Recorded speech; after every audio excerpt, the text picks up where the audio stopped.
करते बड़ी खबर का 3 घंटे तक चला गहलोत कैबिनेट का मंथन। कैबिनेट मीटिंग में एक्सपर्ट डॉक्टर्स के प्रेजेंटेशन ने बढ़ाई सरकार की चिंता। कहा कोरोना की दूसरी लहर का पीक जा सकता है जून तक।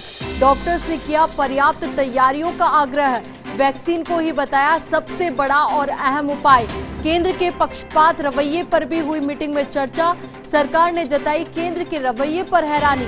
अधिकारियों ने प्रेजेंटेशन में बताया सरकार का भेदभावपूर्ण रवैया। राज्यों को दवाई और ऑक्सीजन की आपूर्ति का किया तुलनात्मक विवरण। मुफ्त वैक्सीन के लिए कल होने वाली पीएम के साथ मुख्यमंत्री की बैठक का इंतजार। बैठक के बाद लिया जाएगा मुफ्त वैक्सीन पर फैसला। बैठक में मंत्रियों ने भी जताई कोरोना की स्थिति पर चिंता। तो अहम खबर इस वक्त आपके सामने, और साथ ही इस खबर के साथ कई पहलू भी सामने आए कि किस तरीके से जो कोरोना की दूसरी लहर का जो पीक है वो जून तक जा सकता है।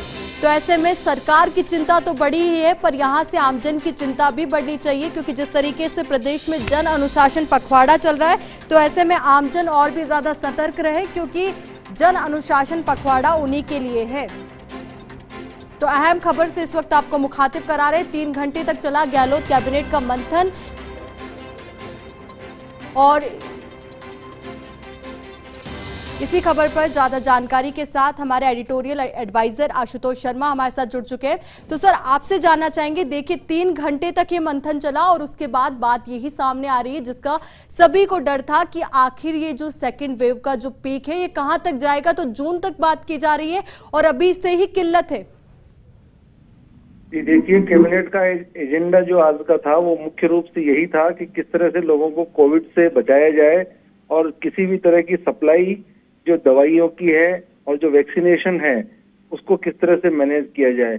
इस 3 घंटे चली बैठक में जो गवर्नमेंट के जो कोविड के एक्सपर्ट डॉक्टर्स हैं, डॉक्टर वीरेंद्र सिंह और डॉक्टर सुधीर भंडारी जी, इन्होंने इस पूरी मीटिंग में एक प्रेजेंटेशन दिया और उनका मुख्य रूप से लब्बोलुआब इस तरह से था कि जो इंटरनेशनल एसोसिएशंस और WHO वगैरह से जो उनको जानकारियां मिल रही है, उससे उनका मानना था कि ये जो सेकेंड वेव चल रही है इसका पीक मई लास्ट या जून तक जा सकता है।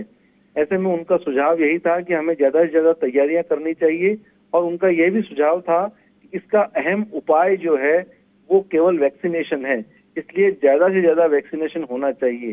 दूसरी तरफ सरकार में ये भी चिंता है कि वैक्सीनेशन के लिए केंद्र सरकार ने राज्यों पर अपना भार डाल दिया है, तो पूरी सरकार में इस बात को लेकर चिंता है। इस बात को लेकर कि केंद्र किस तरह से पक्षपात कर रहा है, इस पर स्वास्थ्य विभाग के अधिकारियों ने एक प्रेजेंटेशन दिया। उन्होंने स्टेट्स का एक कंपैरेटिव चार्ट पेश किया, किस तरह से दवाइयों की सप्लाई में और ऑक्सीजन की सप्लाई में केंद्र सरकार पक्षपात कर रही है, राजनीतिक हिसाब से भेदभाव कर रही है। इस पर कैबिनेट ने चिंता जताई, और सरकार की जो इस समय सबसे बड़ी चिंता है कि वैक्सीनेशन का भार, जो आर्थिक भार है, वो राज्य न ले, किसी तरह की मैनेजमेंट की प्रॉब्लम नहीं हो। यदि केंद्र सरकार इसको मुफ्त करने की घोषणा करे 18 से 45 साल की उम्र तक के, इसके लिए ये भी इंतजार करेगी सरकार कल तक। यदि कल प्रधानमंत्री और मुख्यमंत्रियों के बीच जो अहम बैठक होने वाली है, सरकार का एक अनुमान है कि हो सकता है उसमें राज्यों के दबाव को देखते हुए प्रधानमंत्री जी इसको मुफ्त टीकाकरण की घोषणा कर दें। हालांकि सरकार ने इसको लेकर अपनी तैयारियां कर रखी है। यदि केंद्र सरकार अपने हाथ खड़े हमारे साथ जुड़ने के लिए और तमाम जानकारी हमारे साथ साझा करने के लिए, और फिलहाल के लिए इस बुलेटिन में मेरे साथ इतना ही। और खबर